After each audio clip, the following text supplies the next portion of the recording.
Well, hey, neighbor, it's me, Angie. Come on in. This is our live neighborhood chat. Yeah, I didn't put up a.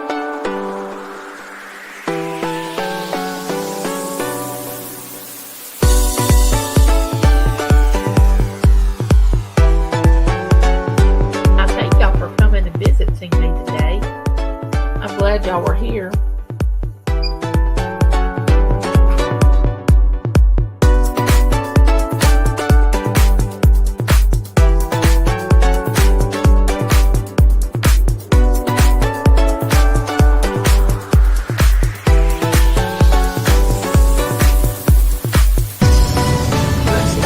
And I'm going to have to tell you all that I love you and there's nothing you can do about it. And I will have my neighborhood.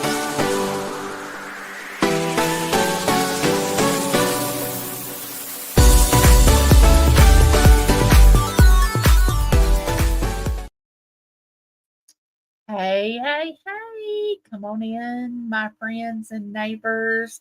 How are y'all doing today? It's a beautiful Wednesday. It's almost the weekend. Can you believe it? Oh my gosh. These few days that James has had to work nights have gone by, but oh, it still has not been fun. I will tell you that. Um, when he works nights, I know y'all think I'm a wine baby when he works nights, but I'm gonna tell y'all I didn't go to sleep till 3:30 this morning. And I woke up at 7:30. So that's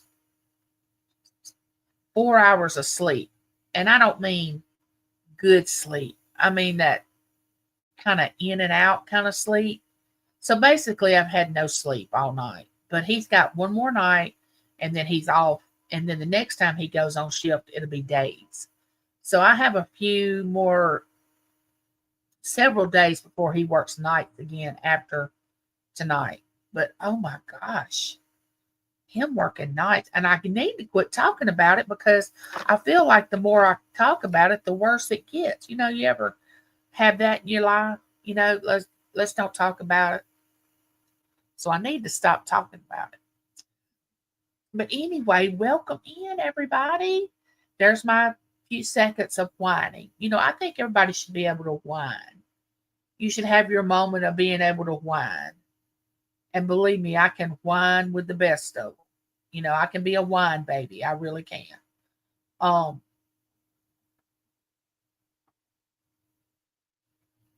so there is my whining. So y'all feel free to whine. If y'all want to whine, it's fine. Uniques by the Creek. There's my lady that has devotions every day that I enjoy and love. She also does auctions, and I can't wait to get my tie-dye shirts. I hope I get them before this weekend because I'm going to wear one of them to my sons if I get my shirts before this weekend. But I purchased a couple of t-shirts from her. She has some tie-dye t-shirts that I thought were really really cute, and they were actually in my size. Welcome in, Terry. Mr. Doggity Dog, Mr. Doggity Dog. Welcome in. There's Justine. How are you doing, Justine? Justine is my partner over there on Josie's. Hold on, Justine. She's my partner over there on Josie's um channel. Justine, next time you type, you're going to be blue because I know that you know how to handle that. Um, you do that in Josie's channel. I have Claudette when she's in here. I have the Winnie Walk with Christina when she's in here, but I can always use other people when other people are out. Yeah, wine and cheese, exactly. I hope they arrive too. I hope they do. Oh, it's pretty here. The sun's out. The only thing is it's going to start being in the lower 90s in a couple of days. And once it starts being in the lower 90s, then it's only up from then until September or October. We're not going to, here in Mississippi, we're not going to catch a break um, until it becomes October. We will hardly ever see 80s. It'll mostly be in the 90s and up. From once it starts being 90, it'll stay that way until October. So everybody was wanting it to warm up, and I was enjoying all this time around Easter where we were still having those colder, cooler days. I was really enjoying those because I knew once the heat started that it was just gonna come. Oh, you're welcome, Justine, my friend, my friend. So anyway, were y'all at Johnny's this morning? Were y'all at the Cajun Roots reseller morning show? Did y'all happen to be over there this morning?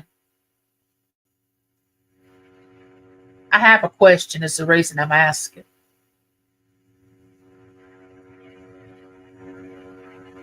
I was over at it's 72 right now, which is not unusual temp for May, but I'm not complaining. Yeah, don't complain, Justine. Oh, you wasn't? Well, I go from uh Victoria's. She has Ella on with her, and sometimes she has Nana. She does her morning show. So I'm over there most of the time. But right before Victoria shuts down her show in the morning, I jump over to Cajun Root Reseller and listen to what he's sharing. Hey, Leon, welcome in. I'm listening to what he and Mark are sharing. Well, Johnny has changed his morning show up sometimes. He wants to be more inspirational. And hey, Virginia, welcome in, honey bunny. He wants to be more inspirational. Oh, it's raining. Oh, it has rained here for I don't know how many days. And he wants to bring in positivity on his show, sort of like I do with my videos and my lives and all that. There she is. There's Claudette. Welcome in, my twin. How are you? He was talking about relationships. And well, not necessarily relationships, but people communicating with people and accepting people for who they are and not to have any beef with anybody and just live peacefully.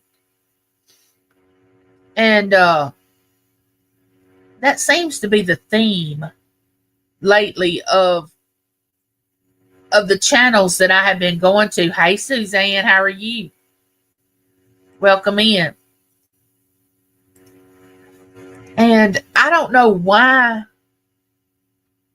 some people can get that and some people can't get it. I don't know if they can't get it or they don't want to get it. Like, they don't want to live by that. They want to just stir stuff up and just be nasty. I think one of the things he said was to make someone else feel, better. There's Super Dave 44. Welcome in. Me, I want the best for everybody.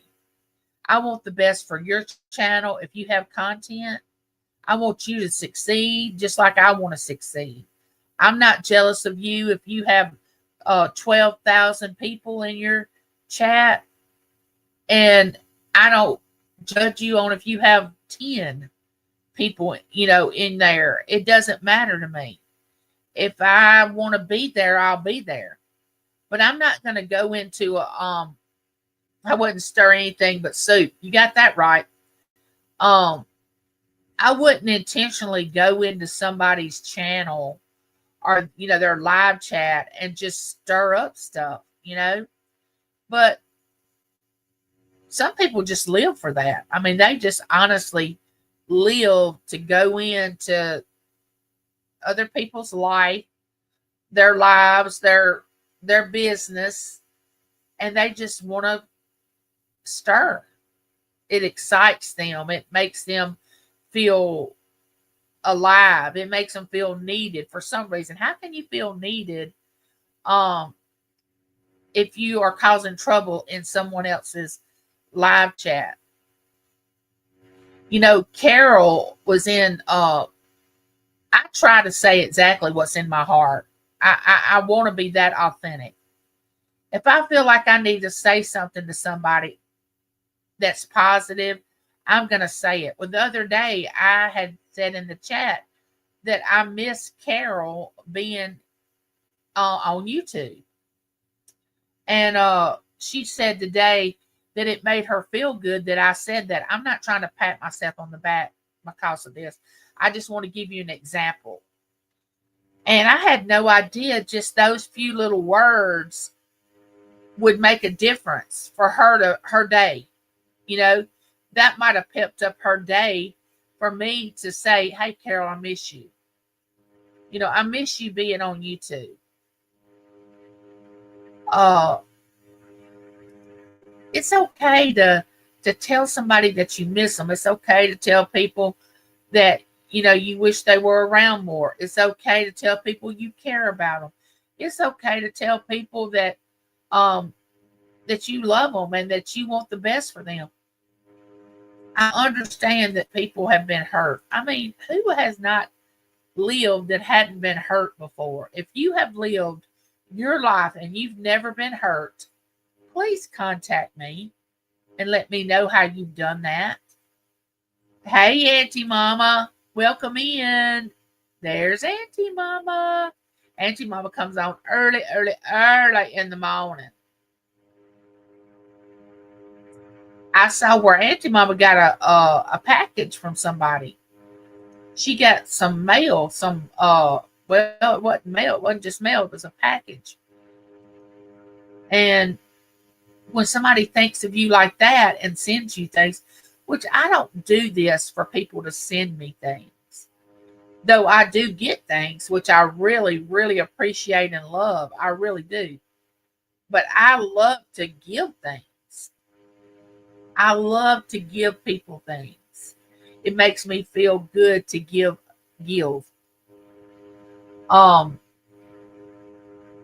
Real live and in color people will come here to my house and visit, or like the lady that cleans my house, or the nurse that wraps my legs, does the bandages, puts the wraps on. I give them things all the time. My physical therapist, I gave him some eggs when we had fresh eggs. And I'm sure when the garden comes in, when our garden starts producing, I will give out vegetables to anybody and everybody that comes around.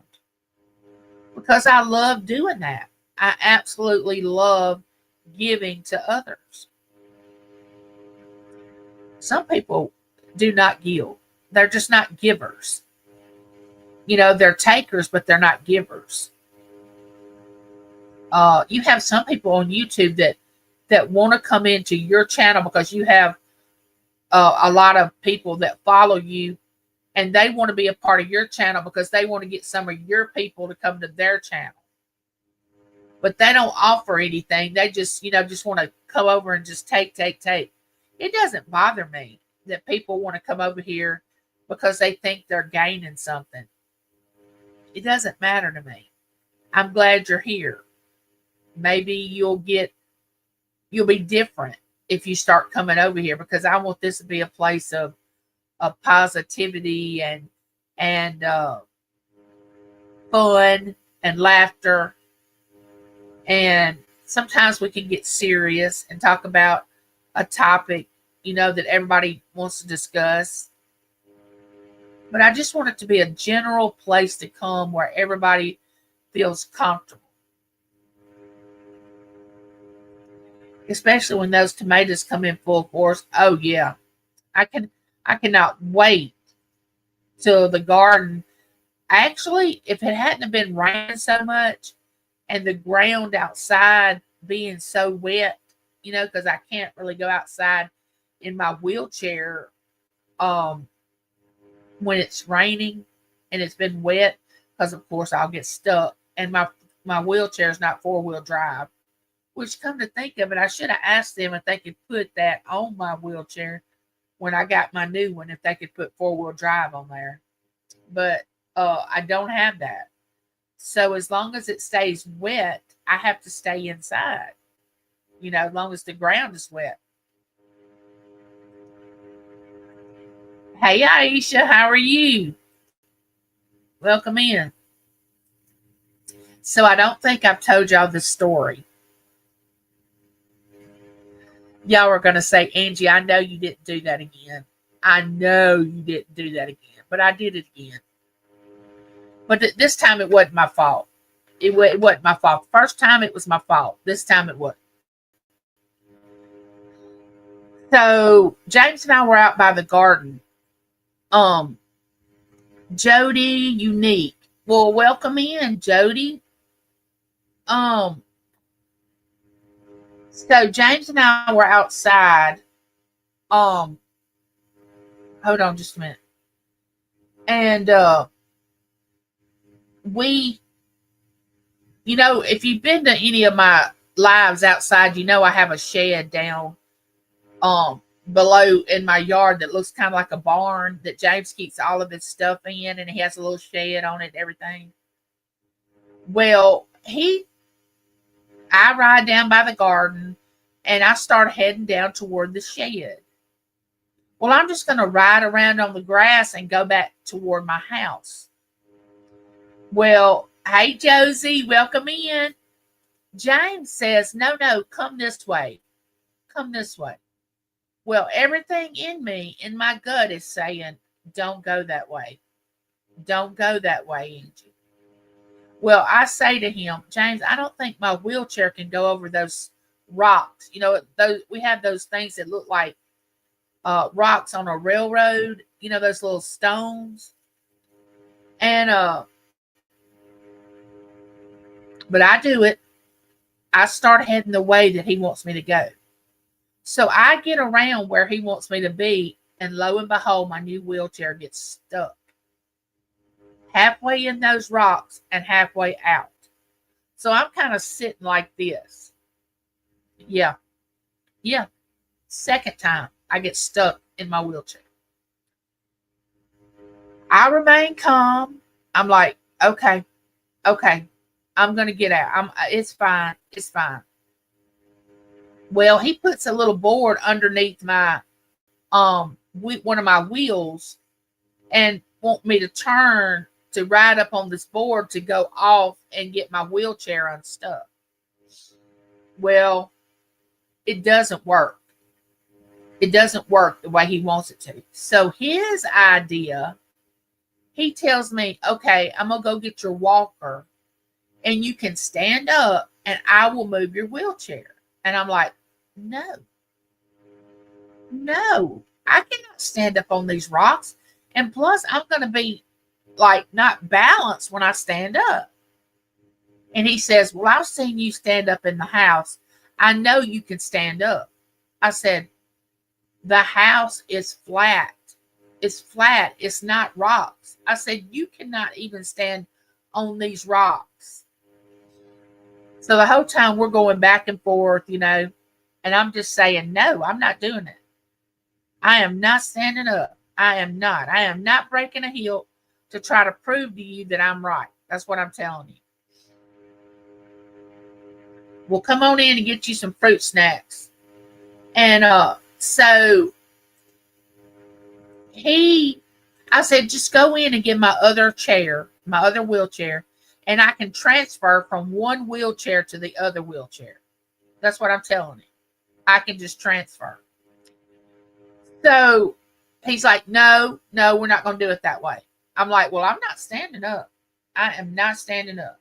And at this time, it's not wet, it's not raining, it's not anything.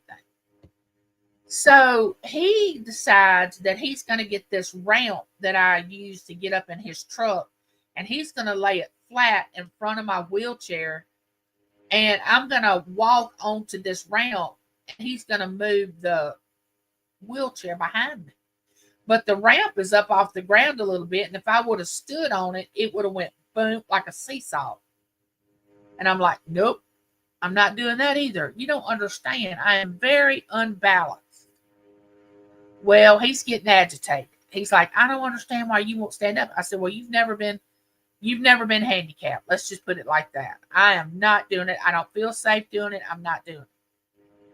So what does he do? If y'all could have just seen us in the yard, y'all would have been rolling laughing. He says, okay, well, I'll hook the lawnmower up to you and I'll pull you out.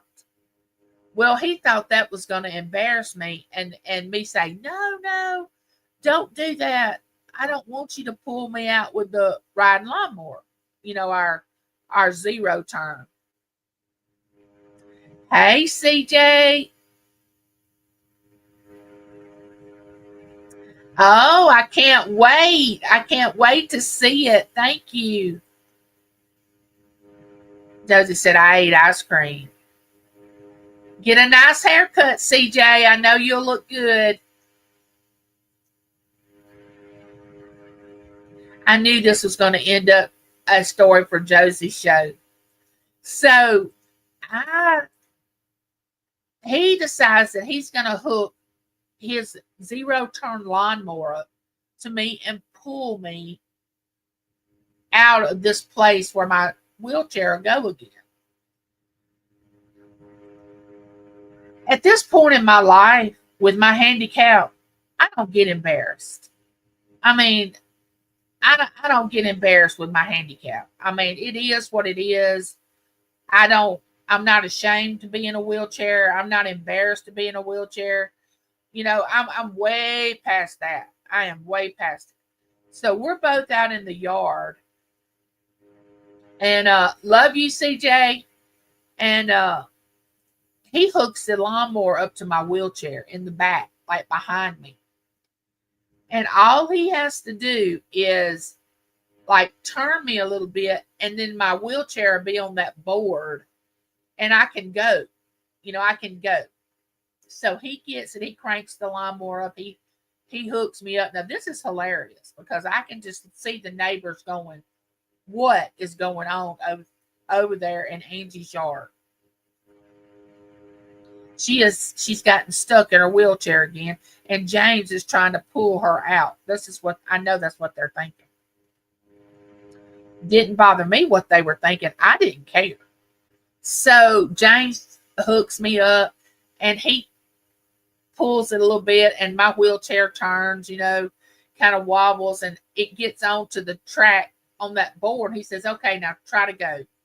So I start going, and it's a little rough, and I finally get to where like, oh, I'm free. I can actually go on my own. Well, I get up to the house. I'm like, I'm going in. I am not staying outside. Yeah, Josie's having another funny story on the 29th on her Josie's. Josie, you can drop. Do you have that thumbnail up yet?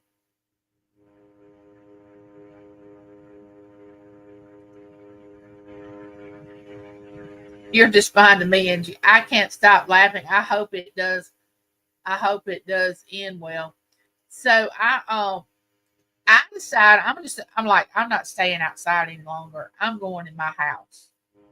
So I come on in the house. He comes in behind me. You can see the frustration on his face. Like, I cannot believe I have just pulled you out of the out in the yard with the zero turn lawnmower, and you wouldn't stand up.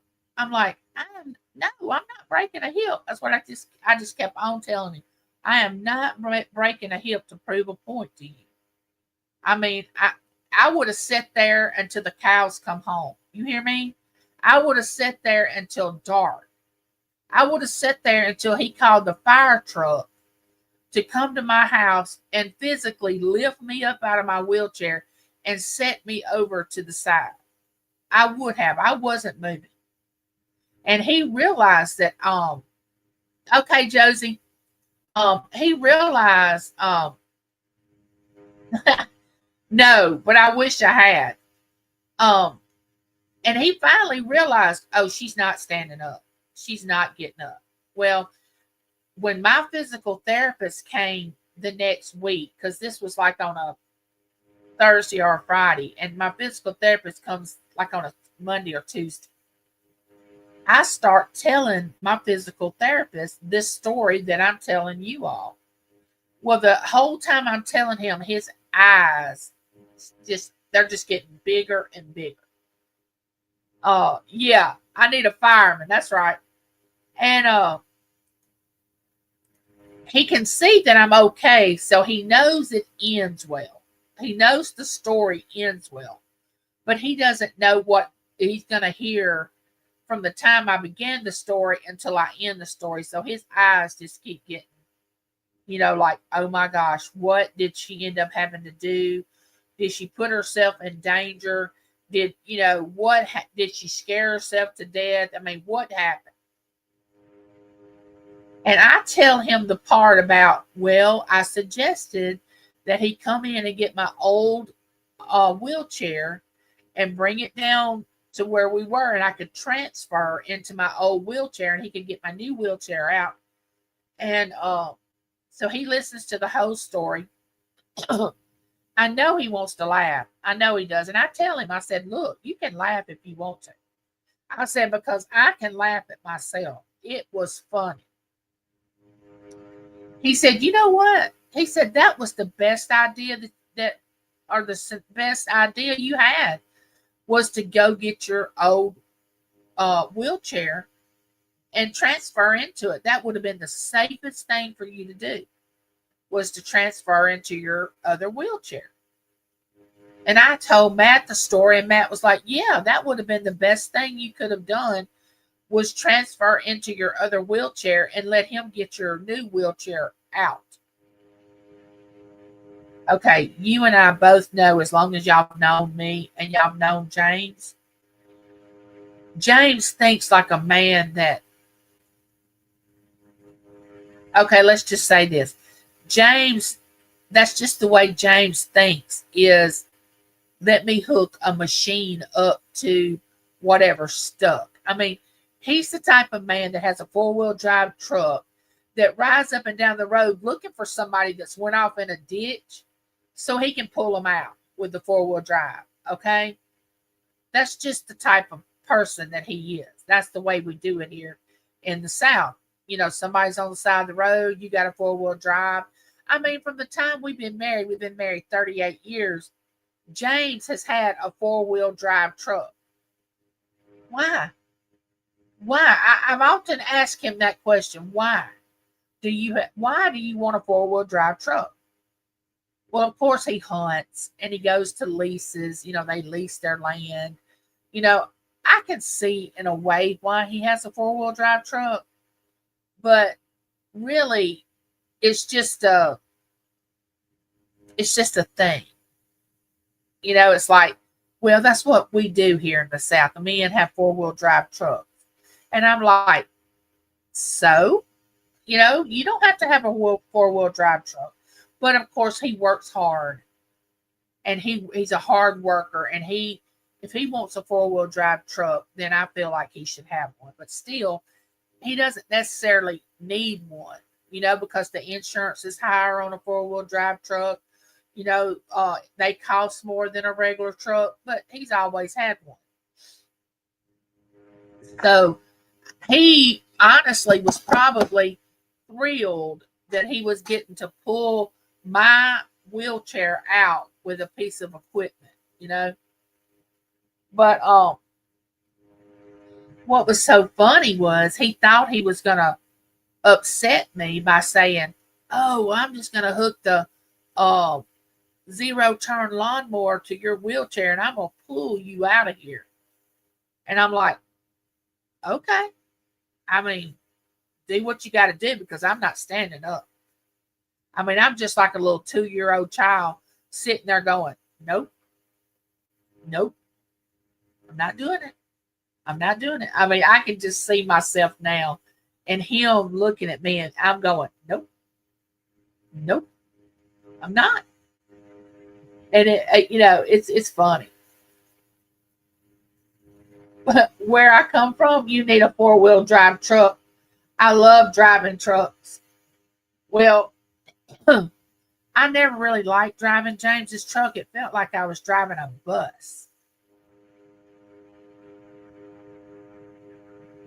There's a lot of 4-wheel drives in your town too. I know it's just something about that. Hey, Ellen. I was just talking to my daughter about buying a truck. She suggested it because aren't you always looking for a friend with a truck to help move something? Well, they have nice trucks that aren't 4-wheel drives.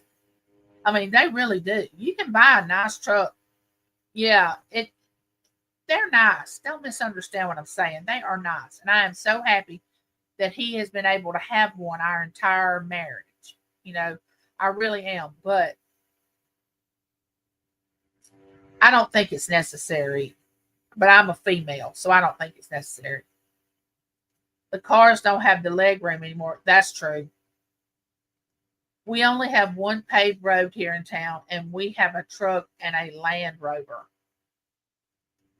I think they are more of a status symbol here, probably. We also have to haul hay, so we need a truck. Well, James has a trailer that he pulls behind his truck for the 4-wheeler and the log splitter in case one of our friends wants to borrow our log splitter, to haul it. His tractor. Uh, I mean, it's always a reason, a reason which he has to have it. And it's come in handy. Don't misunderstand what I'm saying. It has come in handy. But it is still for, him to go up to work. Oh, I got a 4-wheel drive. It has a blah, blah, blah, and a blah, blah, blah. You know how they talk about the motor and the this and that. Men like to talk about stuff like that. That's just the way they are.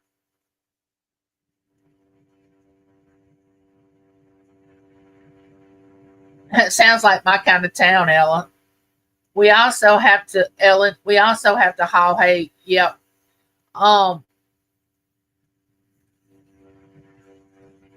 oh, and when he splits wood, which he could put it on the back of the truck, but he puts it on the trailer.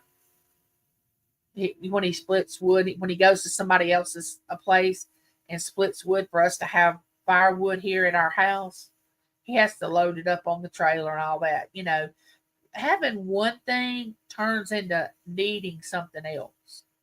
You know, you purchase one thing and then you say to yourself, well, I got this. Now, since I got this, I want to add this to it. We need one of these.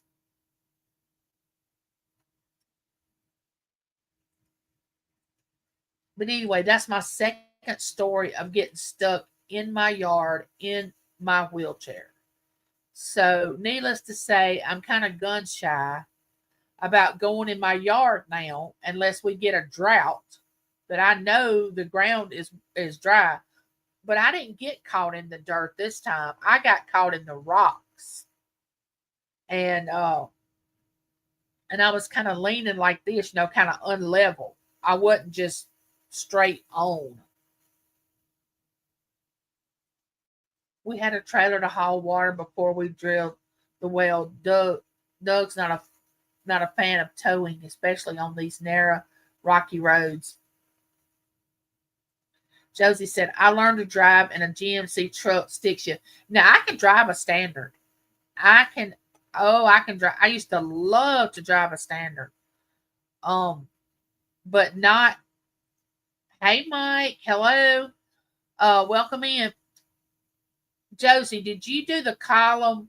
Was yours the column standard off the column, or was it on the floor? What did you learn on? Because I learned on the floor the stick shift, but I also knew how to drive the column up there on the steering wheel too. You know, on the steering wheel I had 3 gears, I think. On the floor, we had up to 5, and we also had reverse, and of course you have neutral. On the floor, yeah. Boy, when I was learning how to drive a stick shift, um, my papa would say, I am gonna have to have a new clutch. If you keep riding the clutch, I am gonna have to replace the clutch. All you have to do is ease off of it a little bit. That's what he kept. He said, don't just take your foot fast off of it. Just ease off the clutch. Just ease off of it and change gears. You know. Oh my gosh. Let me see. Push in, change, let off. But I enjoyed driving a standard. I really did. It made you feel like you were more in control of the vehicle. Hey, Pamela. How are you? Welcome in. I love that truck. My son has it now. It makes me happy. Oh, really, Josie? Nice. That is nice.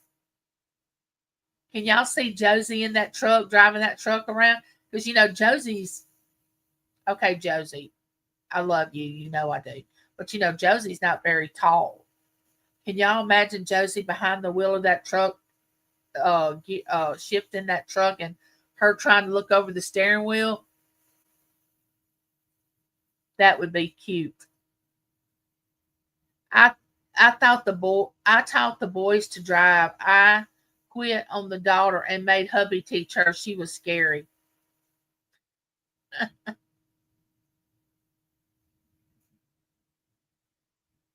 I have a video with us in the truck on my channel. Oh, I'll have to go see that. That's what pillows are for. Yes. Yeah, it would make a good video. Yeah. See, when we were in that situation, it didn't dawn on me to video it. You know, we were just trying to, well, I wasn't.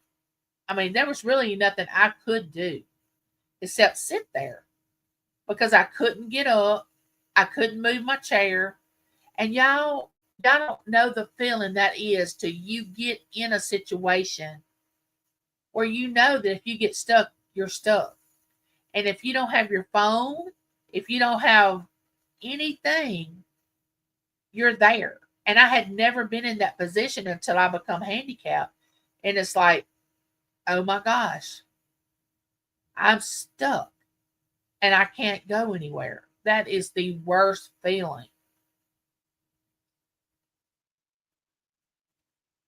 I learned how to drive a 1972 Ford Pinto in the big old parking lot of the church at the end of the street. I know that was fun. Oh my gosh. I'm vertically challenged too. Yeah, vertically challenged. That's good. Hey, Lisa, how are you? Welcome in. I got your package mailed out yesterday, like I said I would.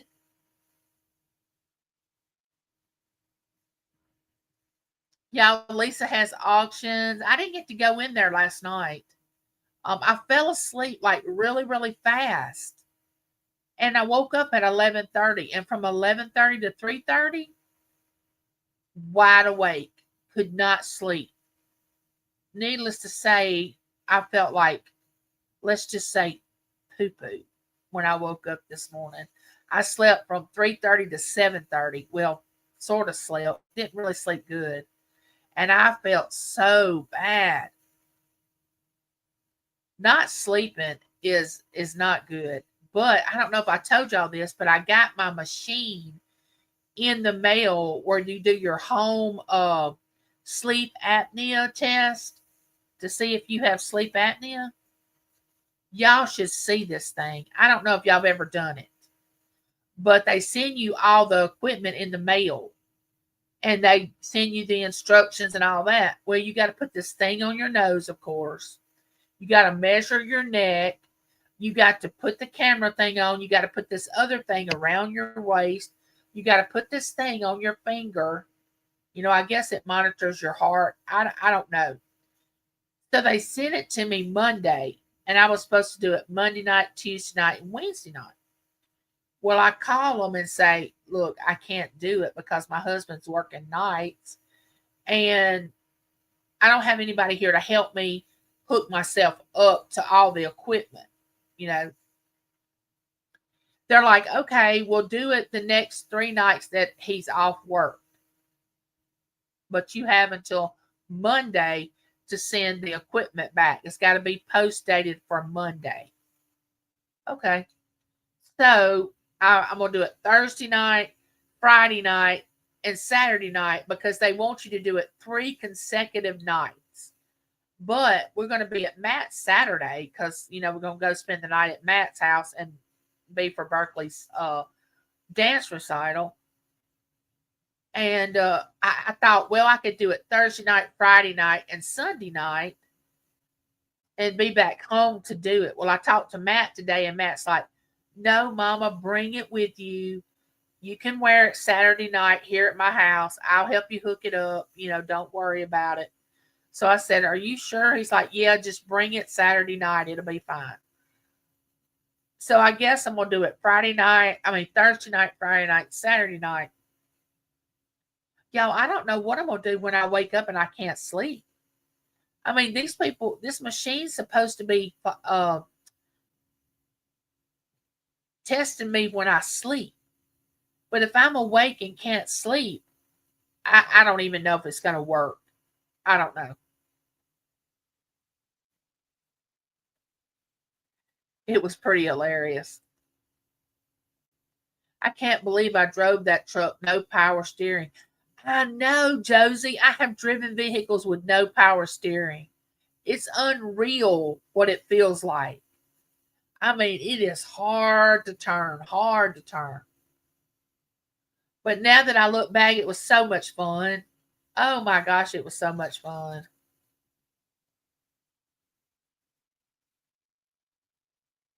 Bradalza,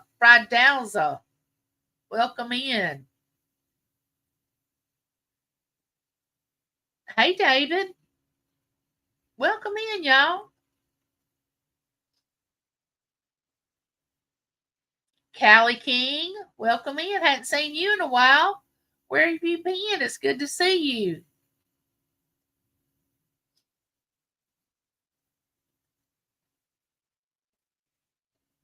Before we got to talking about the big episode of me getting trapped in my yard in my wheelchair again, um, we were talking about Johnny's show this morning, Cajun Roots Reseller.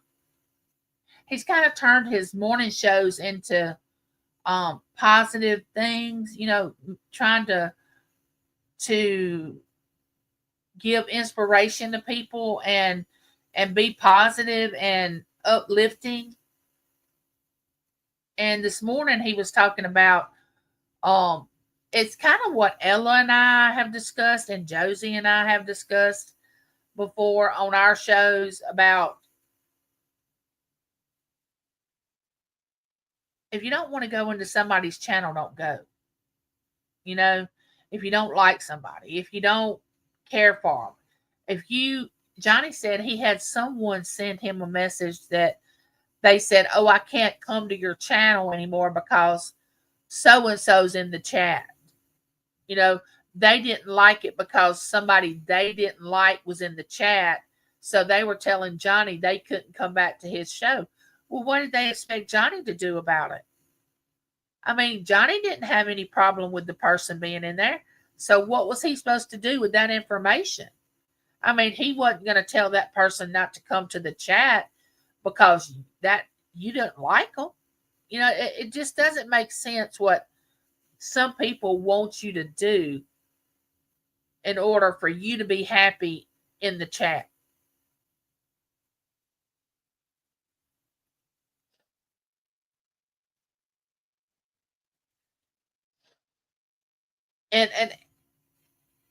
And what I don't understand and never will understand, what difference does it make if the person's in the chat and you're in there and y'all don't get along? What difference does it make? I mean, I don't know if this is a gift or a curse, but I can tune people out that in my mind you don't even exist. You know what I'm saying? But see, I don't do that now because to me everybody is important. Everybody matters. Everybody has a reason.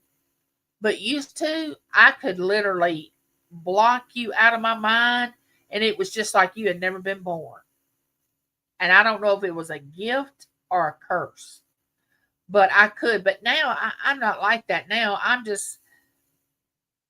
want everybody in. I want everybody to come in that's going to act decent. I want to be very inclusive. I don't want to be exclusive. I don't want it to be us four and no more. Some people can't handle having more than a few people around them because, number one, they may not get all the attention. Number two, they can't control everything if there's more people. The more people in a crowd, the more people you tend to want to control if you're that type of person. I don't want to control anybody. Do you hear me? I don't. If you don't like people in a chat, you can block them yourself. You won't see their comments. Yeah, that's true. Absolutely.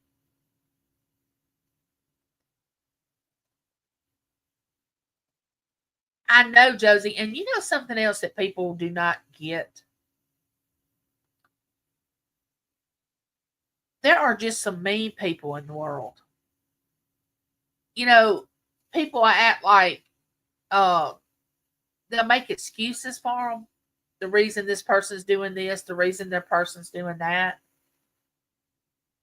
But there's just some people that are just mean. They are just out to just be mean and nasty. I pray for those people. I don't dislike them. I don't want their company. I don't want to be in the same circles that they're in. As far as the group they want to hang around to be nasty and ugly to others, I don't want to be a part of that. But I'm not going to talk about them directly. Now, I might say it as a group, like I don't like to be around that type of person. But I won't specifically call anybody out on that, which I know several people on YouTube that are like that, but I'm not going to call them out. It's not for me to do that. And plus, I don't want to give them that much of my time, So I go where I like. I just don't engage if there's another chatter I don't agree with. Exactly. That brings me to my next question. Hey guys, I hadn't seen you in so long. Where have you been? Okay, Mike. I know I was like this at one time in my life, and I guess it's a stage you go through. How something matters, and then a few years later, you realize that it really didn't matter. It really did not matter. But at the time, hey, cruising. At the time, you wanted it to matter. I mean, you just thought it was oh, yes, we're getting to the bottom of this. And then today, you look back on it and it's like, I wasted so much time on that. But anyway, this is what I had a question about. Somebody try to make me understand this. Try to make me understand what I'm about to ask. How can someone dislike someone else that does not have the same spiritual beliefs as they do, or does not have the same political beliefs that they have? Now tell me, help me understand it, how they can not want to associate with people that are like that. Explain that to me. Like, say I have a friend and that friend doesn't believe like I do as far as their faith. Let's just say, y'all know that I'm a Christian and I have a friend that has a total opposite belief than I do. How can I dislike them for them believing different than me? But there are people in the world that despise people that do not believe like they do, or like even politically.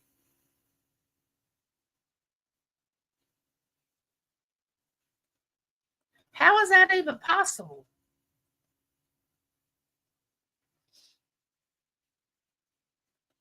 That you can dislike somebody because of their political belief. How make me understand that. Make that make sense to me.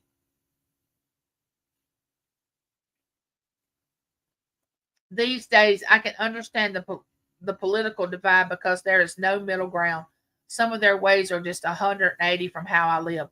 Okay, that's my point. Say that it is 180 degrees of how you live. Let's just say that is true. And then in my case, it's the same issue. But at the same time, if you're grounded in what you believe and there's no swaying, why can't you let them believe the way they want to believe and you believe the way you want to believe and say, we don't see eye to eye? We just are going to have to agree that we disagree. And I'm not going to try to convince you to believe like me. And I don't want you to try to convince me to believe like you. Now, if we want to sit down and talk about it like adults and give each other food for thought, then we'll do that. But I can't see a Democrat and a Republican.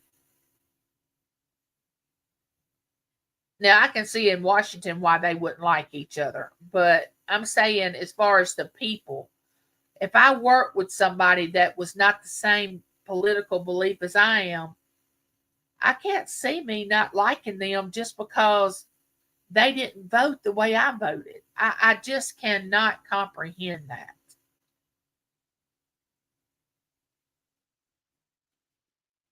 You're right, Josie. You can't argue with stupid.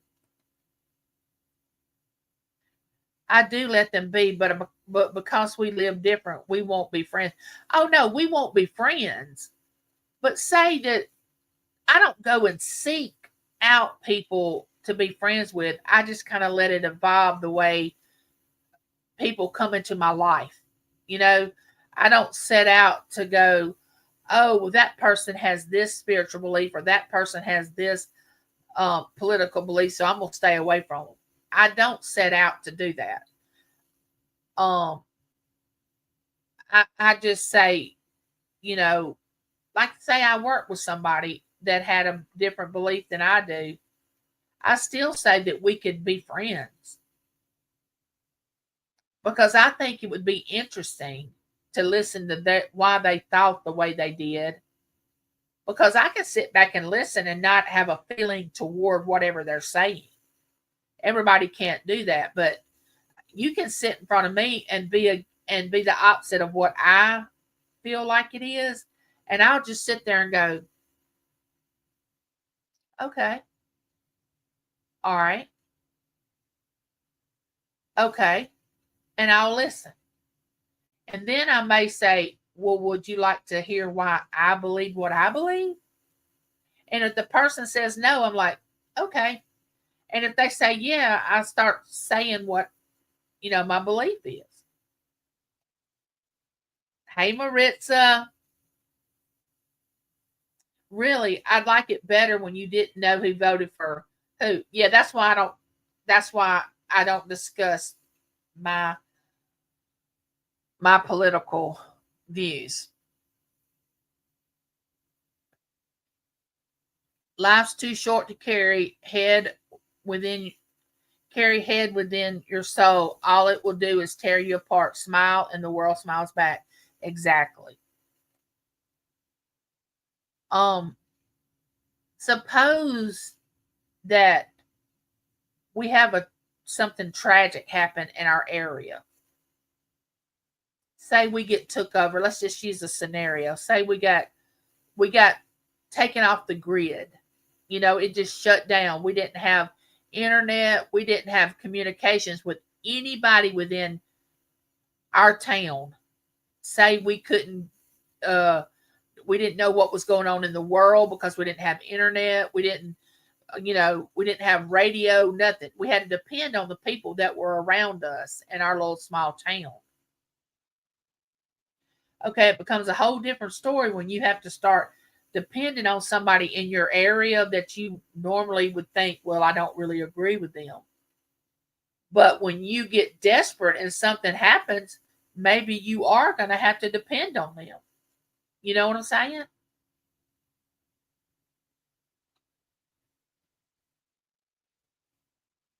Oh, I don't carry hate. I don't, hate's such a strong word.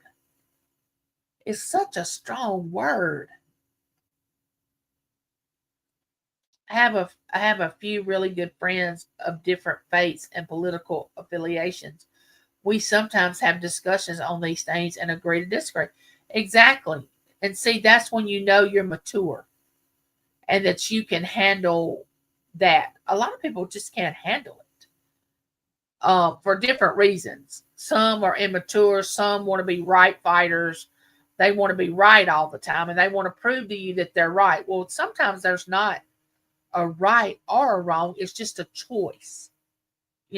Sometimes it's just a choice you make. It's not necessarily right or wrong. I personally don't agree with either end of the extremes. The middle is usually best for the masses. Yes, those that are firm in their beliefs aren't the ones usually making the fuss. It's those that latch to the MSM and don't really know what they're talking about that makes everyone uncomfortable. Yeah, that's true. Yes, yes, I agree. Then we would have to go back how the primates lived reincarnation, trying to find something new and beautiful within the planet. Um, I've said this before. Everybody's brain does not work like everybody else's. You take somebody that has dyslexia, they see numbers backwards and their brain does not see things the way we see things. But because more people see things the way we do, then the person that has dyslexia is different. You know what I'm saying? But if everybody had a dyslexia brain and more people and less people had a brain like we do, then we would be the odd man out. You know what I'm saying? People with ADHD cannot fathom. They think everybody else's brain works like theirs. People that have ADHD, they don't understand that everybody's brain is not firing off all the time, just going, going, going, going. They think everybody's the same way, but we're not. We're not. So we're not all meant to see the same thing the same way. Do y'all remember the story in the folks with more than 3 working brain cells can usually have an actual discussion? Yes. Y'all remember the story in the Bible where they started building the temple, Babylon, started building the temple and they wanted to build it up to the sky and reach God. Well, they were actually doing it because when you take, in there where it says if two or more people agree on anything, it can happen, you know. So the more you agree, the more powerful you become if you're all in agreement. So they were all in agreement of building this um uh, uh building this all the way to heaven. This pyramid thing all the way up. They were building, they were getting it. And you don't have to stand up for what is right, not just what someone thinks because you are afraid to lose a friend. True. That's true. So they're building this. God looks down and he says, they're doing it. They are actually going to reach me if I don't do something. Okay? Because that goes to show you what can happen when people come together and agree. That's very powerful. So what does he do? He changes their language. He changes their language where they can't understand each other. So they won't be able to build as fast as they were building.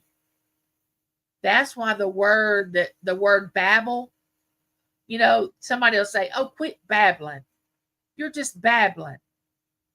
That's where that phrase comes from, because of Babylon. They were trying to build that big pyramid. They were trying to reach the heavens, and they were trying to reach God. And God says, if I don't put a stop to this, they're going to actually accomplish it. So he changes their language. I think that is a remarkable story of how people can come together and come and agree, and how powerful that is. I mean, you can agree to do wrong. You know what I'm saying? You can agree to do something that's not lawful, and you can accomplish it because you agree. You're fully in agreement. They think that they found the ruins for Babylon, giant tower in the middle of the desert in Iraq, I think. Oh, wow. I love to watch documentaries on stories in the Bible, and what their view is on how it happened, the history of it and all that. I have to decipher it myself. I'll listen to what somebody else says, but then I'll have to dissect it and really think about, do I believe what they're saying? Could that have happened the way they said it happened? Just like Lot's wife turning into a pillar of salt, because in Sodom and Gomorrah, God said, don't look back. Don't look back, or you're going to turn into a pillar of salt. And supposedly, I don't want to tell this wrong, but I think I saw something on one of the channels that said they found where she turned into a pillar of salt.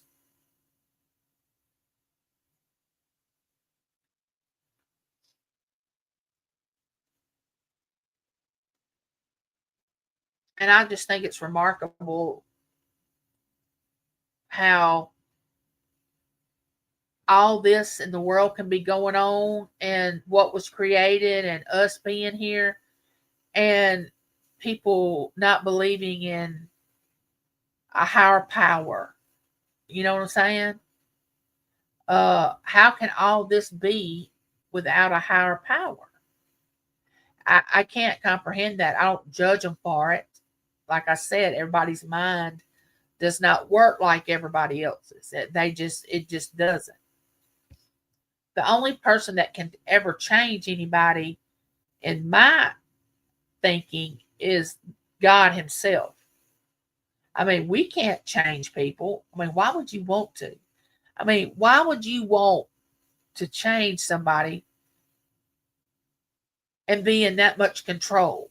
Now, I can see if you didn't want somebody to go, not to go to heaven.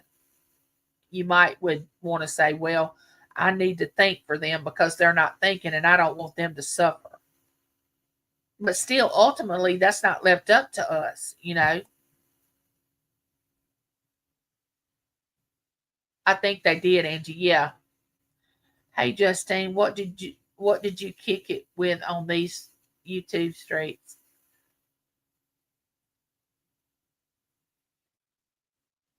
But a lot of times, people that are involved in drama and stirring things up, they're not deep thinkers. They're not deep thinkers. Oh, me, I'm a deep thinker. I'm thinking deep thoughts probably 90% of the time, and I can't help it. You know, it's just the way my mind works. I'm not bragging when I say that, and sometimes I wish that I would not think as deep as I do sometimes, because I get tired, because I want to get to the bottom of whatever question I have in my mind. And then, like, Josie and I did our show on it. It was about integrity. And if y'all haven't seen that, y'all might want to go back on Josie's channel and watch it. It's the Calm Before the Storm. It's the last program that we did. And we did a talk on integrity. Now, we all think we know what integrity means, and we do know the definition. You learn it in school. You learn about the characteristics of integrity, or you think you know them. And then you start looking this word up, and you can get so deep into this word, about integrity and what it means, and what it means to have it, and what it means not to have it. And when I started studying that for Josie and I to do our show for that night, I could have went on for 4, 5, 6 hours, and just went on and on about integrity. So it just depends on how deep we want to go into thought. And a lot of people don't. A lot of people do not want to think. They want somebody else to think for them. They want somebody else to make the decisions for them. Um, some people are afraid to make a decision because they're afraid to make the wrong one. I'm not afraid to make the wrong decision. I can make a decision. It may be the wrong one, but I can make a decision. You have some people that you'll take them to a restaurant and you can say, okay, what are you getting to eat? What are you going to order? And they say, what are you ordering? And I may say, I don't know. I think I'm going to have the hamburger steak with gravy and blah, blah, blah, and just rattle off what I'm going to have. I've made my decision. Well, that person may say, okay, I think I'm going to have that too. Or, oh, I don't know what I want. I'll just go ahead and get what you're having. Or whatever you choose. Like, you may go into a store and you pick out a certain type of perfume or a certain type of clothing, and another person to say, well, I can't make my mind up. I'll just get the perfume you get. The ones that are indecisive, that can't make a decision. I don't understand why people can't make a decision.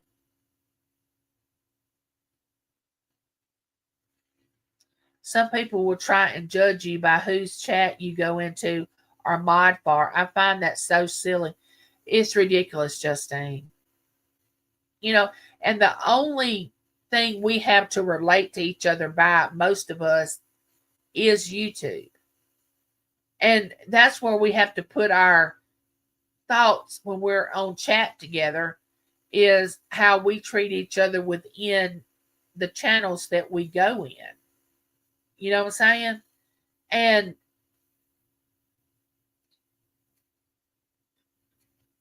I know from experience, let's just say this. I know from what I've experienced with a few people here on YouTube that I do not want to be around them. I don't dislike them. I don't wish ill will toward them. I just, because I know you ever been around one of these people, you say to yourself, they're just trouble. And then you don't want to be a casualty of war because you've been around that, you know? So what do? You speak and go on. Hey, how you doing? This and that. And if they need prayer, something happens and they want to ask me, Angie, will you pray for me? Yes, I will. But I'm not going to be privy to the things that you have going on that I don't agree with. And don't dare ask me. Don't dare ask me, because I'm going to tell you exactly how I feel about it if you're hurting someone. If you're harming someone and I see it and you come say something to me about it, I'm not going to just go along with what you say. I'm going to say, wait a minute now, that's not the way I see it. I don't look at it. I don't see it that way. You may get your feelings hurt. There are many surface level humans. Sad, but so much to see and learn in our short time on earth. That's what gets me. We want to waste minutes, hours, and days that we can never get back. Can never get them back on stuff that doesn't even matter. That's one thing about time. You're not getting time back. You may lose money and then all of a sudden you reinvest it and your money comes back to you. But time is not. Time is not coming back. Once it's spent, it's spent. And you can sit there and be bitter and angry and sad and mad and don't like this one and don't like that one and be in an argument with this one and be in a, you can do all that. But at the end of the day, people that are watching you do that with somebody else, they're watching it for the entertainment. That's all they're watching it for. It's strictly entertainment. I don't want to live my life like that. I don't want to live my life getting on my deathbed and thinking, why did I do that? Why did I waste that time? Why didn't I do this? Why didn't I value this? Why didn't I love people more? Why didn't I care about people more? Why didn't I do more things that mattered? Some people just have a gift for gossip. They are just going to have to tell it. If they can't be the one, I don't care how many times you say, now don't say anything about this to anyone. I'm going to tell you something, but don't say anything. No matter how many you tell that to certain people, as soon as they leave your face, they're going to go tell somebody else what you said. They're going to go back and say, now, I wasn't supposed to say this. I wasn't supposed to tell this, but I'm going to tell you and only you. No. They'll probably tell 5 to 10 people within an hour. We call that in the South, you can't hold water. People that you tell, oh, don't say anything, it's a secret. And then they go tell it, we say they can't hold water. And I'm assure you, I can hold water. If you tell me not to say anything to anybody, I'm like, it's your story to tell. It's not my story to tell. It's yours. I can't tell your story like you can. You can't tell my story the way I can tell it. But we all try.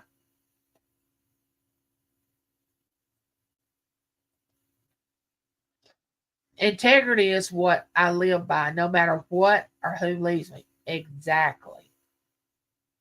And I think a lot of times we use words in the English language that we think we know what they mean, and we do not know the meaning of the word. And if we do know part of the meaning, we do not know all of it. And we only take that little bit of what we think we know and we run with it like it's the gospel.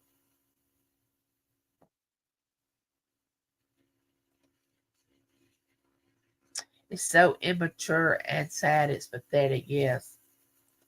Or you will go into live and a person you don't get on with who's a mod on the channel you're watching will block you. That is, I know why.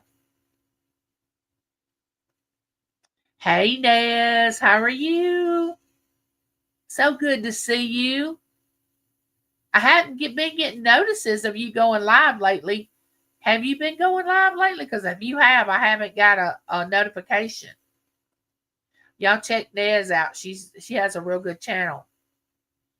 I'll go or mod where I like. I'm not going to stop doing that because someone else doesn't like that person. Unless you give me a reason to not like you, why would I leave your chat? I know, really. I know.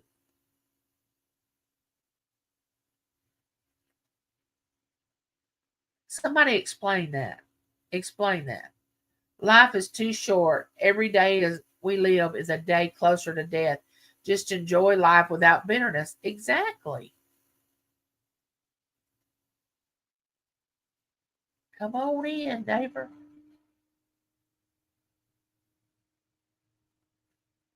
Everybody's speaking. There's 710. Hello, 710. How are you? Welcome in. Welcome in, 710. I'd rather have a couple of real friends than a room full of fake ones. You got that right. You have got that right. Just be kind is always my rule of thumb. Yes.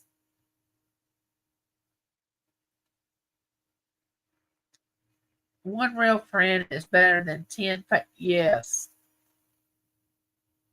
Agreed. There's Angel. Hey, Angel. How are you? Welcome in. What's going on with you, girly? Have you got your auction this Saturday? That reminds me, Josie and Pam have an auction Friday, Pam's Treasures, and Josie has one Saturday, and Cupid's Angel has one on Saturdays most of the time.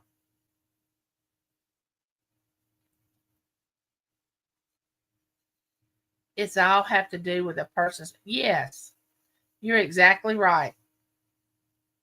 And see what we can't comprehend is the way a person is raised or reared, ever how you want to say it. You don't know what molded them to be the way they are. You don't know. Now, do I believe when you get to a certain age, you need to make a decision whether you're going to do right or wrong? Don't straddle the fence. In the Bible it says, God will spew you out of his mouth if you're lukewarm. Don't be lukewarm. If you're gonna be bad, be bad. If you're gonna be good, be good.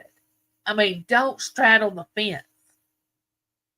I'd rather you come over here and be the shining light and the uplifting person that wanted everybody to be uplifted and enjoy themselves and you be empathetic. There's a difference in empathy and sympathy. Empathy is, oh, I'm so sorry. And you could just about feel the pain that person's going through. Well, sympathy is, I'm so sorry, but I'm glad it's not me. That's sympathy. So there's a difference in being sympathetic and empathetic.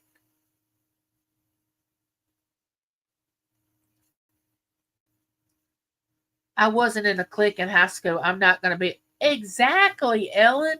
See, that's what a lot of people didn't understand about me. I wasn't ever in, and both of my children, Taylor more than Matt, wasn't into all this name brand things. Now they had a few things that were name brand, like what was those jackets that everybody was? Though they had those cloth jackets that everybody had to have when my kids was going to school. Oh, they were so popular. So we were going to get Taylor and Matt one for Christmas. And we were talking to Taylor and Matt about it. Taylor's like, I don't want one of those jackets. And we looked and said, why? She said, because I'm not like everybody else. I don't want to look like everybody else. I don't want to have the same thing as everybody else. And I thought, oh no, that's my child. Because I didn't. I like different. I like to look different. I like to be different. I like to have something that nobody else has. I don't want to, just because everybody likes this type of clothing or this name brand of blouse, or what was the name of this jacket? Y'all help me. I can't think of it. I had it in my mind and it slipped. I'm so glad you're offering them a snack, Claudette. I've lived a long time. I've seen it all. And you know, Josie, I was thinking about that the other day. My grandmother would always say, oh, Angie, you haven't lived long enough, honey. And that would always kind of irritate me because I felt like she was putting me down, like I didn't know anything, but she really wasn't. I was pretty smart to know what I knew at the age I was at the time she was telling me this. But the older you live and the more you see, you know, there's nothing new under the sun. There's only so many games people can play. By the time I was 14 or 15, I knew every type of manipulation that you can imagine because I grew up with manipulation. So I could recognize anybody that was trying to manipulate me. I could see it a mile away. People that tried to put guilt on me. No, guilt does not work on me because of the way I was brought up. You're not going to try to guilt me into doing something because that's the way that when I was growing up that I was trying to make feel like, well, I'm going to guilt you into doing this for me. No, you're not. Because I'm not going to do it if you're going to try to guilt me into it. It's better that you just ask me and give me the opportunity to say whether I want to do it or not. Because guilt does not work on me. You know, guilt works on a lot of people, but it doesn't work on me.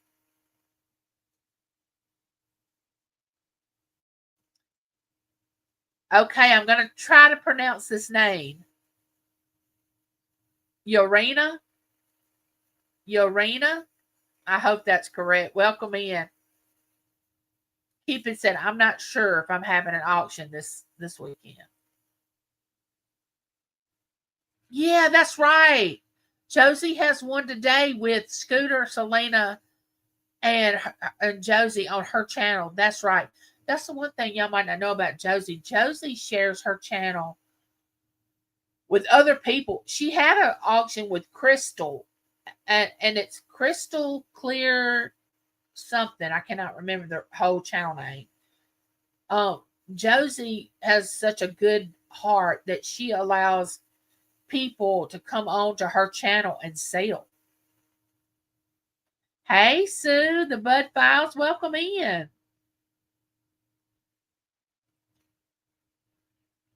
Y'all, I have been enjoying my bird feeder.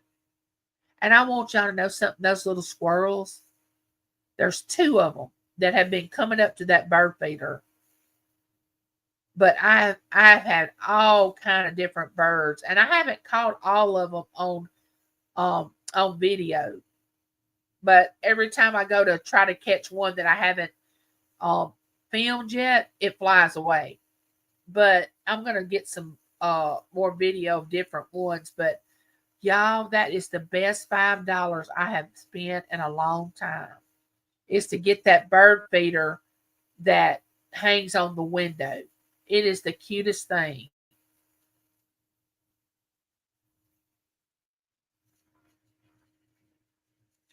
Oh, Justine, thank you. Let me play you a little song. Thank you. You're so sweet. Oh, let me see. Here we go. Hold on just a minute.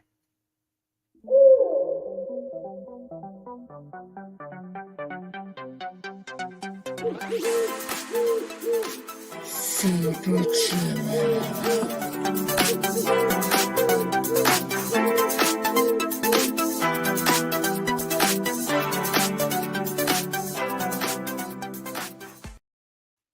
Thank you, Justine. You're such a sweetie. Um, every year I do a birthday show, and I usually do giveaways and all that. And I got to thinking last night while James is at work, I said, "Oh man, it snuck up on me. I'm not going to be able to do one, I don't think, until later because and then it won't feel right because it'll be after my birthday. But we'll be gone this weekend to Matt's, and then I could do it the first of next week, but my birthday will be over with, and then on the 26th, the 27th, the 28th, and possibly the 29th of this month, we're going to be on the coast. And, we go to the coast every year to celebrate birthdays and anniversaries and stuff like that. And I always say, "Oh, I'm going to video, I'm going to go live." We get down to the coast, I forget everything. I only have one thing on my mind, and that is just having a good time. That's it.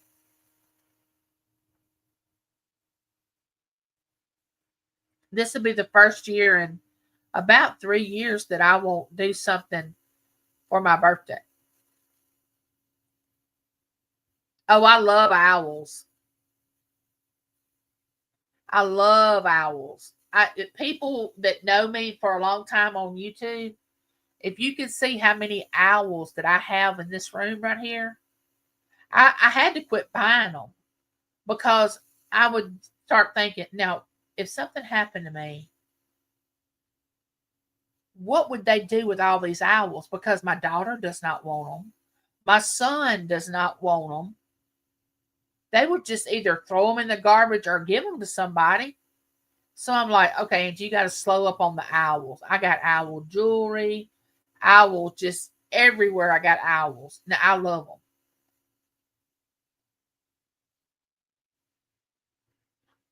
But I hope to go live when we're going to Matt's. You know how when we're driving and we stop and get something to eat, and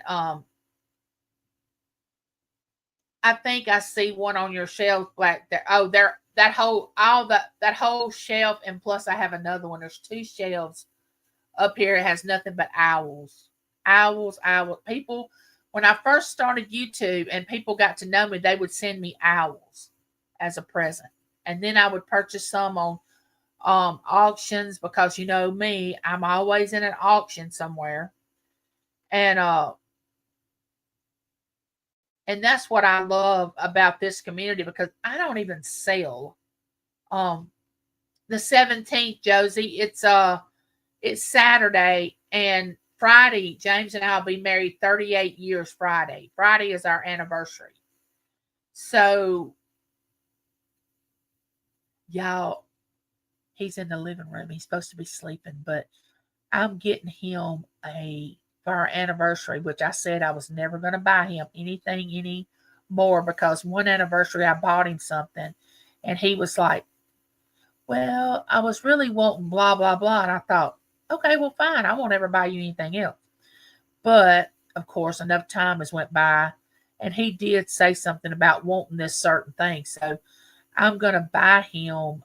It's a it's a blower that you blow like dust and your driveway off and all that. That's supposed to be this newfangled blower or something.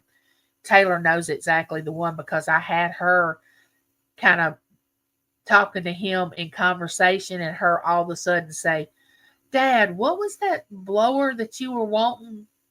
Like she was inquiring about it and I wasn't. So she got the information for me, and I'm going to get him that. And he wanted this it was something else to go with it.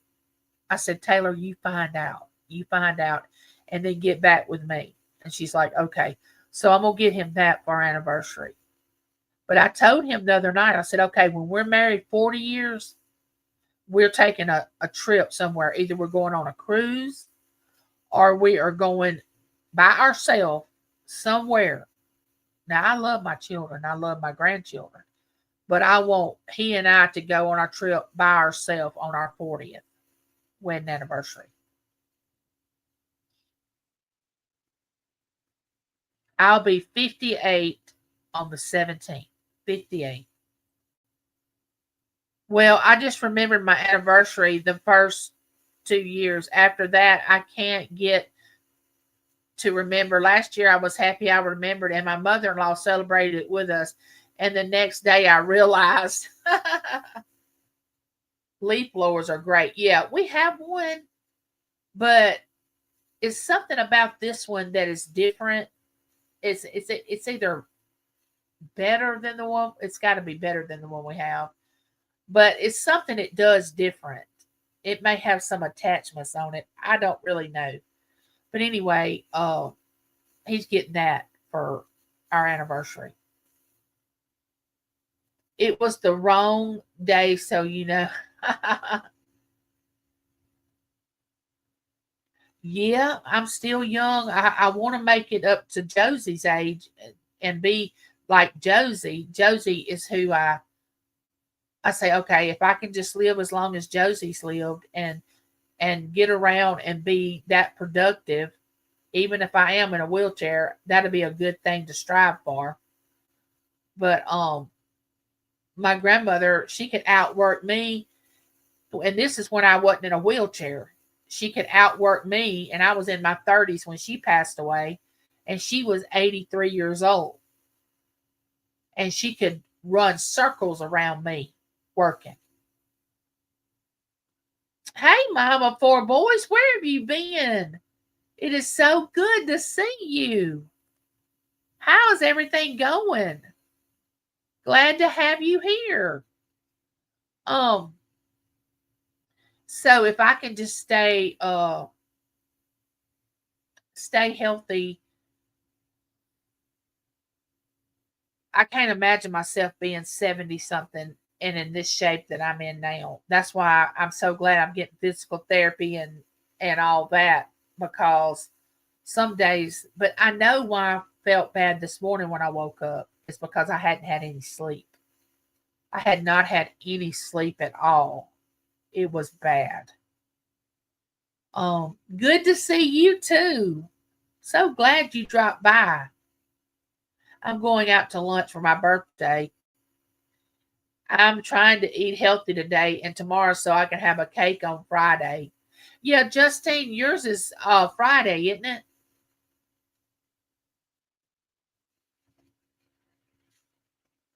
Justine's is right next to mine. I don't know if it's the same day or the day before. My grandmother was 99, baking eggs on the daily with bread and butter. Yep.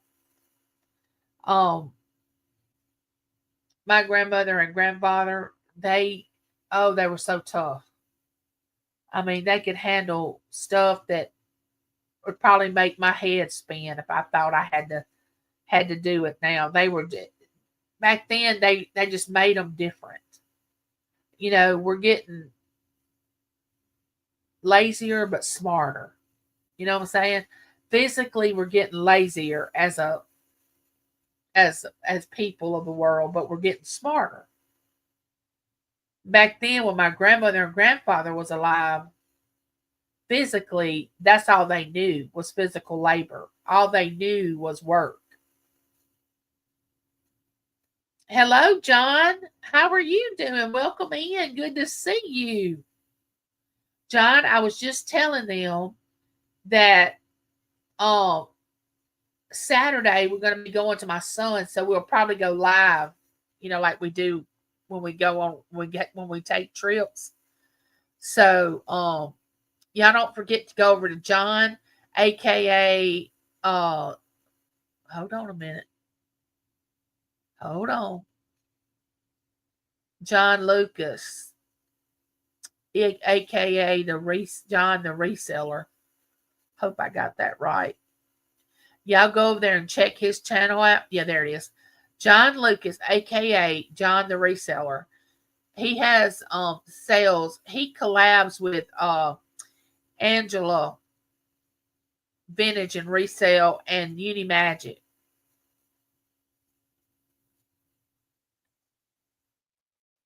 They collab really well together. John, you can put y'all's next show if you have it. They moved more and their food was real, not processed. The water, air, and soil was clean. Yes, you're exactly right. You're exactly right. You're exactly right, Ellen. They knew work does not hurt you. Work does nothing but help you. It helps your mindset. It helps you physically. It helps you mentally. Uh, we were just put here to work, especially men. Men were here to work the ground, to provide for his family. That's the way it was intended. You know, um, it was intended for the woman to birth the children, you know. Um, but we've gotten away from all that. Yeah, we're gonna stop for a poor boy. You can bank on that. He's gonna be selling with his sisters tonight on her channel, Angela's channel. I don't know if Uni has any on her channel. It's just on Angela's channel, I think. I don't want to say that for sure. I think it's Angela's.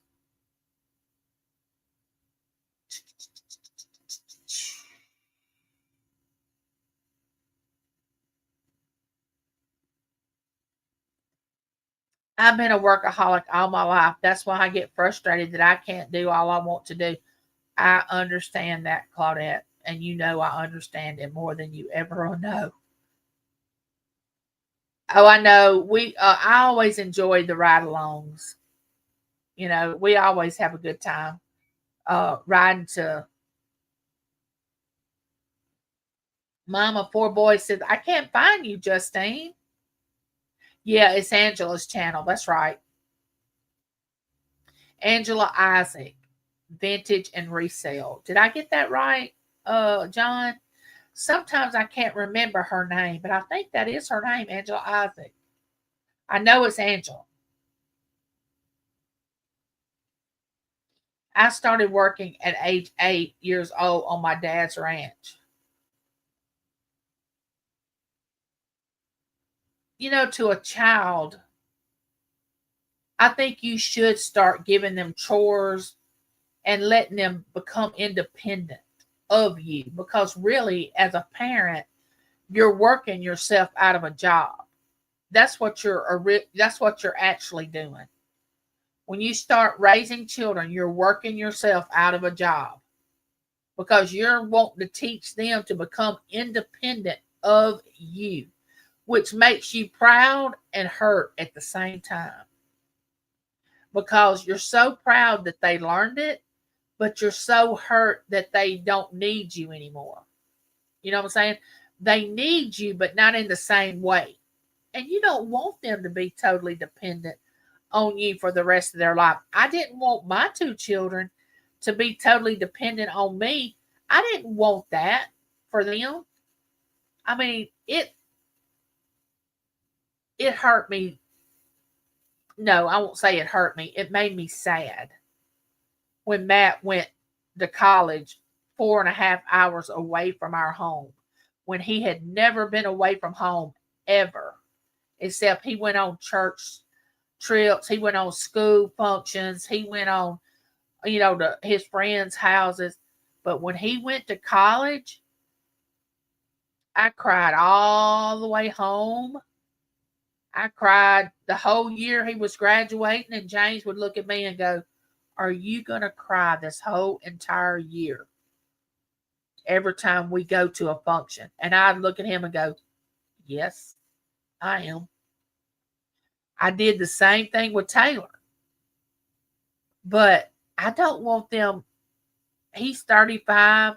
She's going to be 30 in June. I don't want them still living with me and not have their own life. I want them to go out and have their own life.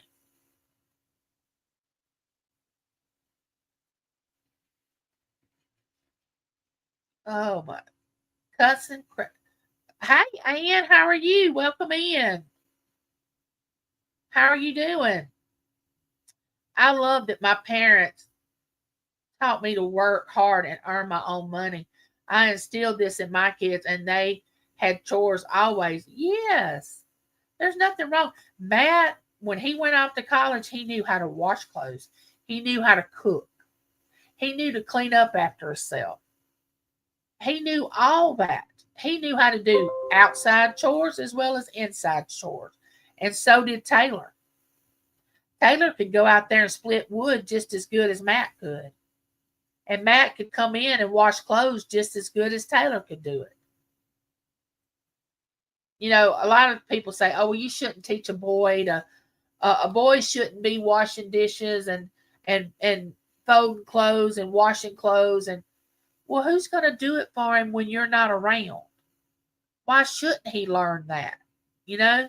So I taught Matt, and I would always tell him, "Oh, your wife is going to love me one of these days. When you get married, she is going to love me because I taught you how to do all these things." And now Haley's like, "I'm so glad Matt knows how to do that." Your job as a parent is to raise functioning members of society. If you do it right, they'll be kind and visit you now and again in your old age. Yes. I started working at 15. Yeah, and it didn't hurt you a bit. I always felt good about earning my own money. It was something about working and somebody putting money in my hand that nobody else could tell me how to spend it, what to do with it, or anything. I had earned that money. It always did something to me. It made me feel good and independent and mature. You know, it just, but nowadays I don't think it does the same thing to people. I don't think it has that same effect. How have you been doing, Ann?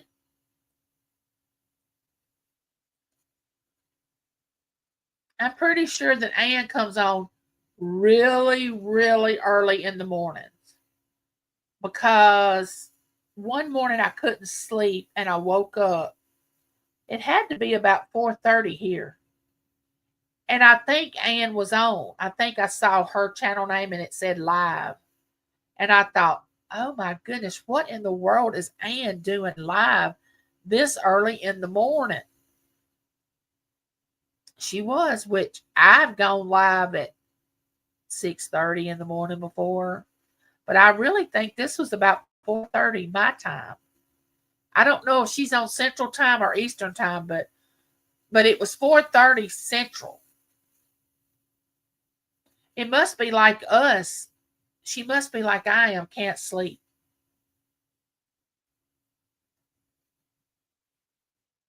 I taught my kids fractions by baking with them boys and their yes. And see, Berkeley cooks with Matt right now. She has been cooking, and when Berkeley's here with us, she helps James cook breakfast. She'll help me when I'm cooking. And that's the way we were with our children. We always involved them into what we did. It wasn't like it was a chore. It was like part of what kept the household running. You know, what kept everything functioning. It made them feel like they were keeping the boat from sinking, you know. So we just made them a part of what was going on. We didn't get an allowance when I was a kid. If we wanted money, we had to babysit or get a yes. We didn't have my parents didn't have money. They didn't have money to give us money. Okay. They didn't have money to give us an allowance. We I was brought up, I didn't really think I was poor, but now that I look back, I probably was poor, but James was really, really poor. I mean, he tells me stories of his childhood, and I'm like, that didn't really happen.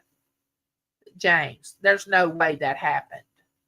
And I would tell him these things when his grandmother was alive. When we first got married, he would tell me stories of things when he was growing up about being poor. And I would say, that didn't happen. He would say, go in there and ask grandma. Go ask grandma. And I would go in there and ask his grandmother, and she would go, yes, honey. Yes, honey. That did happen. They really were that poor. But you have to understand, James's dad, don't misunderstand what I'm saying. I didn't dislike the man, okay? I didn't. But he didn't want him to have air in the summer, and he didn't want him to have heat in the winter except the fireplace. So James would have to get up at early in the morning and start the fire, which I felt like it was his dad's place to do that. But he would start the fire so they could be warm. And in the summertime, he said he had slept in the tub with water because he would be so hot that he would be trying to cool off. And it wasn't that they couldn't afford it, I don't think. I think his dad just wanted to live that way. And James, they had gardens. He lived on a dairy farm. Uh, the way James explains it to me, I tell James he was his dad's workhorse. You know, his sister stayed in the house and helped with everything. And he has a younger brother, which they babied him a lot because he was sick a lot. He had a lot of sickness. So James was his daddy's workhorse. You know, he worked in the garden with him. He'd wake up in the morning and milk cows. He would come home from school and milk cows again. And that stuff I never had to experience. But I mean, it made him the way he is today. Him working like that made him the way he is today. This man does not know when to stop. He does not know, which can be a good thing and a bad thing. You have to have a balance. But he works all the time. I sent a recipe card 3-ring binder to the oldest boy for Christmas with family, easy, cheap, and favorite recipes in it. He cooks it and gives his girlfriend things to make. She'll know he like. Yes, Matt, my son, he loves to cook. He loves it. But James loves to cook too, and I enjoy it. I don't know if y'all watched that latest video of James and I cooking. There's a part 1 and a part 2. We hadn't done a cooking video, and I don't know how long until the other day we did a cooking video together. And I always enjoy us cooking together because he does the main cooking and I do the sous. You know, I'm the sous chef and he's the chef. And I do have a couple of videos on there where I'm just preparing, like Mexican cornbread, I think. I do a video about Mexican cornbread. And I think I have a couple of more videos that's just me. But most of them is James and I both are on the video. We both love to cook. I don't see anything wrong with teaching your son how to cook, uh, him how to wash clothes, how to fold clothes, how to sweep, mop. I don't see anything wrong with it. I didn't when Matt was young. Now my son-in-law, he wasn't brought up like that. He was brought up with he did the guy things outside and his mama did the inside things. Well, now he cooks when before he never had cooked a meal. He cooks while Taylor's at work and he's off work. He'll cook something. And he does things inside the home, which he never did when he was growing up. He just was not brought up that way. Well, he learned quickly that if he was going to be married to Taylor, he was going to have to pick up on some of those chores on the inside of the house. So she began to say, this is how you put clothes on the wash. This is how you put the dishes in the dishwasher. This is how you do this. This is how you do that. And now he doesn't have a problem with it. He does it. He cooks. Easy to do and cost under 20. Grab a binder and some index cards and write or print out some recipes. Put them in a binder and add a bow. Also, send it with his favorite dessert that would travel well. Oh, now that does seem like a good idea. Where does he live, Ellen? Where does he live? How far did you have to send it?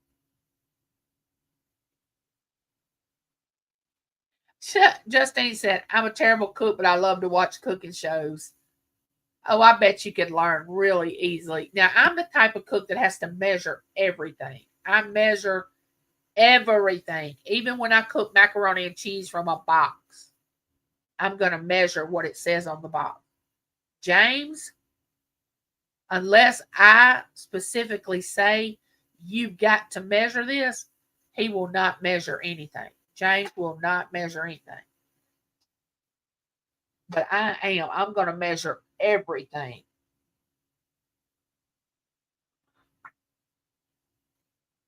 I measure nothing except for baking. I measure everything. And I know that stems from not now when James and I got married, I'm just going to tell y'all, I did not cook. I did not know how to cook. I did not know how to boil water. Okay? I'm just going to tell y'all. I was a little spoiled brat, lived with my grandmother, and she spoiled me. But it wasn't in a way that I didn't want to, and I didn't go in there and help her. She just never insisted that I cooked. If I wanted to, I could. If I wanted to help her, I could. But I didn't know. I didn't know how. So James cooked our first years we were married. And then after we had children and he worked away, he was gone all the time, I began to learn how to cook. And of course, my grandmother lived with us then, and she would show me different things on what to cook, but I never did learn how to make homemade biscuits. And she would always say to me, Angie, come over here. You got to learn how to make these homemade biscuits. I'm not going to always be here. And I would think, nah, I'm not going to learn how to do that. You're going to be here. Don't worry about it. No, she wasn't going to always be here. He's in Colorado. We're in Arizona. Cookie squares travel well. He's in Colorado. Wow. I was so thankful. My daughter-in-law is a pharmacist in a hospital. Well, during her residency, she didn't know where she was going to be sent. She could have been sent up north to one of the northern states. I think one of the places was Ohio, Wisconsin, Louisiana, Georgia. I think it was 4 different states that she could be sent to complete her residency as far as being a pharmacist. I said, Lord, please don't send them up north. Please, Lord, they'll never come home. They will never come home. If they get up there and like it, they will never come back here. Lo and behold, she got chosen in Louisiana. Oh, I was so thankful. They're only an hour and maybe an hour and a half from us, which is wonderful that it wasn't 9 hours. Because I know that Matt and Haley are not going to move back to Mississippi during my lifetime. Now, they may move back when he decides to retire, but during my lifetime, he will always live in another state unless something miraculous happens, because they can't make the kind of money that they make in Louisiana. They can't make in Mississippi. So they don't want to live here in Mississippi doing what they're doing. So they live in Louisiana, which is fine. It's only one state over.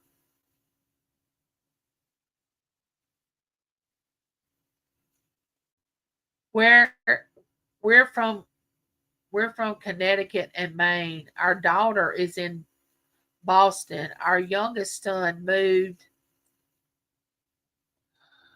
moved here with us. We cover the country. It sounds like it. Hey, Jessica. Thank you. Good to see you. Wellness with Frugal Mama. Welcome in. How are you? Good. I'm seeing some people that I haven't seen in a while. I am so tickled. Welcome in. Y'all catching up with all the neighbors.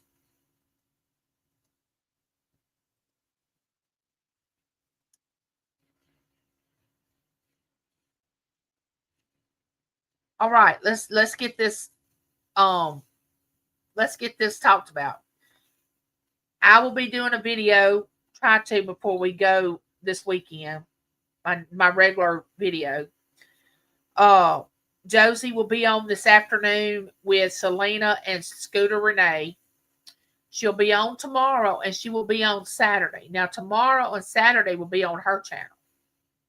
All right. You got John, who is going to be on with Angela Isaac, Vintage and Resale with Uni Magic. You got who else is in here that's going to be having an auction? Let me go back and look. Terry, Uniques by the Creek. I don't know when her next sale is. It's usually on Saturdays. I don't know what time. She should have dropped her link. I don't know if she's still in here.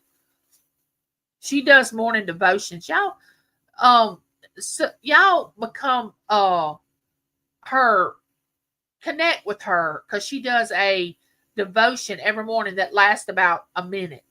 It's just like a little short video that she reads the scripture and says a little prayer. I love it. It's awesome.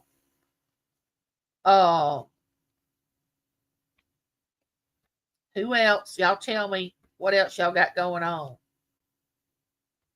Who else has been in here that I can? Lisa's Fun Finds. I don't know when her next sale is, but she'll be having a sale. She had one last night.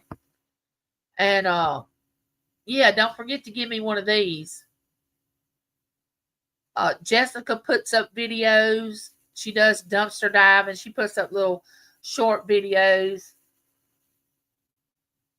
Claudette is a great mod. We cannot forget to thank her for her modding. She's wonderful. Love her.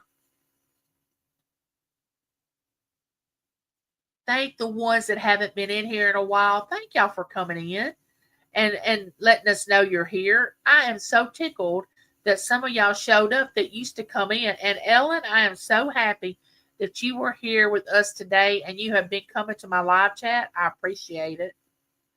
It means a lot. Y'all be good to one another. Be kind. Thank you, Ann, for coming in. Like I said, Ann is early in the mornings. Early in the mornings, like Auntie Mama. Auntie Mama is early in the mornings too. She's good to go watch. Y'all check out some of these channels. All right.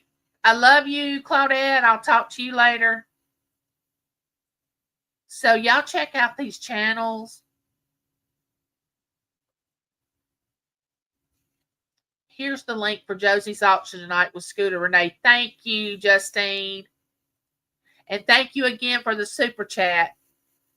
Oh my goodness, Chef Sketty. Oh my gosh, where have you been? I am so glad you came in. Welcome in. You just disappeared. I'm so glad that you're back. Hey, Sandy. Thank y'all for letting me know that y'all have been listening. Thank you.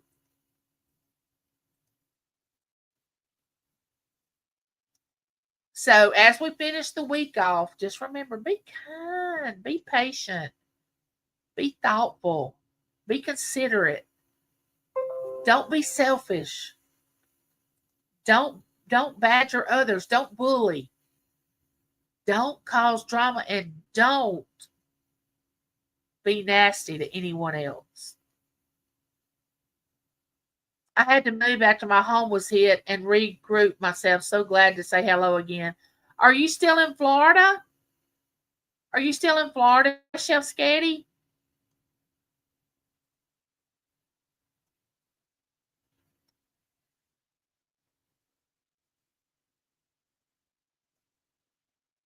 Oh, I love Justine. She's a sweetie.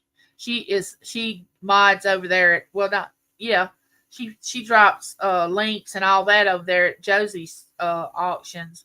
She's so good about doing that. I wanted to see if Chef Sketty would answer me. Just, oh, you're near Orlando now. Okay. Well, it's so good that you came into my chat. I'm just tickled. Thank you. All right, guys. I love you. There's nothing you can do about it. You can try. Go ahead.